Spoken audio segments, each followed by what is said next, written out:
ইতিমধ্যে আপোনালোকে গমে পাইছে ৰাতিপুৱা আজি গাড়ীবিলাক তাত সোমাব দিয়া নাই উমিয়ামৰ পৰা তাতে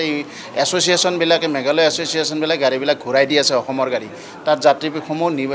মানে প্ৰৱেশ কৰিব দিয়া নাই কথা হৈছে কি তেখেতসকলে যিটো আলোচনা হ'ল আলোচনাত তেখেতসকলৰ মেঘালয় চৰকাৰে তেখেতসকলে এছ'চিয়েশ্যনবিলাকৰ লগত আলোচনা কৰি আমাৰ অসম চৰকাৰক জনাই তেখেতসকলে আমাক গ্ৰীণ ছিগনেল দিব যে আমি যাব পাৰিম নে নোৱাৰিম তাৰপিছতহে আমি চালকখিনিক আমি জনাব পাৰিম আপোনালোকৰ সংবাদ মাধ্যম যোগে চালকখিনিকো মই অৱগত কৰিছোঁ যে আপোনালোকে এতিয়া বৰ্তমানলৈকে এতিয়ালৈকে নোযোৱাটোৱে ভাল কাৰণ কিয় আৰু চৰকাৰৰ পৰাই যিটো গ্ৰীণ ছিগনেল নাহিব তেতিয়ালৈকে আমি নোযোৱাটোৱে ভাল কাৰণ কিয় আমাক যদি গাড়ীখন যদি ক্ষতিসাধন কৰে বা মানুহজনকো মাৰপিট কৰে তেতিয়াহ'লে আমি বহুত অসুবিধাৰ সন্মুখীন হ'ব সেইকাৰণে পৰৱৰ্তী সময়ত যাতে কোনো ধৰণৰ ব্যাঘাত নজন্মে সেইকাৰণে মেঘালয় চৰকাৰে মানে আমাৰ অসম চৰকাৰক জনাই সেইটো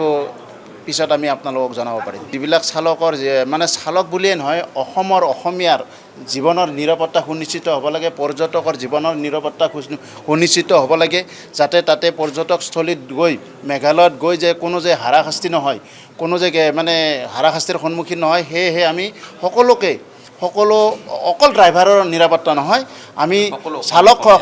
সকলো অসমীয়াৰ নিৰাপত্তা পৰ্যটকৰ জীৱনৰ নিৰাপত্তা আমি সুনিশ্চিত হ'বলৈ মানে সুনিশ্চিত কৰাৰ কাৰণে দাবী জনাইছোঁ আশা এটা এতিয়াও ৰাখিছোঁ আৰু আমাক আশ্বস্ত কৰিছে যে আজিৰ ভিতৰত পৰিস্থিতিটো নিয়ন্ত্ৰণ কৰোৱা হ'ব মই এগৰাকী চালক এতিয়ালৈকে মই নিৰাপদ নহয় মেঘালয়ত মই যাব পৰা পৰিৱেশ নাই নিশ্চিতভাৱে নিৰাপদ নহয় এতিয়া মই যাব পৰা পৰিৱেশ নাই মেঘালয়ত চৰকাৰে চেষ্টা কৰি আছে কথাও পাতিছে আৰু মুখ্যমন্ত্ৰী ডাঙৰীয়াই আজি এই আলোচনা চলি থাকোঁতে তেওঁ নিজেও খুব উদ্বিগ্ন হৈছে আৰু মেঘালয় মুখ্যমন্ত্ৰীৰ লগতো কথা পাতি এটা আশ্বস্ত কৰিছে যে আজিৰ ভিতৰত গোটেই সমস্যাটো সমাধান কৰি কম সময়ৰ ভিতৰত সুচল যাতায়াতৰ ব্যৱস্থা কৰি দিব সহজ কৰিব গতিকে আমাক গোটেইখিনি আশ্বাস দিছে যি ধৰণৰ পৰিৱেশ হৈছিলে গতিকে দুইখন চৰকাৰৰ মাজত সুন্দৰভাৱে তেখেতসকলৰ আলাপ আলোচনাখিনি হৈয়ে গৈছে অলৰেডি সেইখিনি কথা আমাক জনাইছে এতিয়া খালি আমাৰ যিটো যাতায়াত ব্যৱস্থাৰ সেইটো খালি আমাক অকণমান টাইম মানে দিছে আকৌ এখন আজি হয়তো তেখেতসকলৰ লগত চৰকাৰৰ লগত মানে বৈঠক এখন বহিব আমাৰ চৰকাৰৰ গতিকে আমাক খালি এইটোৱে আৰু অকণমান টাইম দিছে যে অলপ সময় আপোনালোকে চাওক কালিৰ পৰা হয়তো যাতায়াত মই ভাবোঁ স্বাভাৱিক হৈ যাব লাগে সেইটোৱে আৰু তেখেতসকলৰ আশ্বাস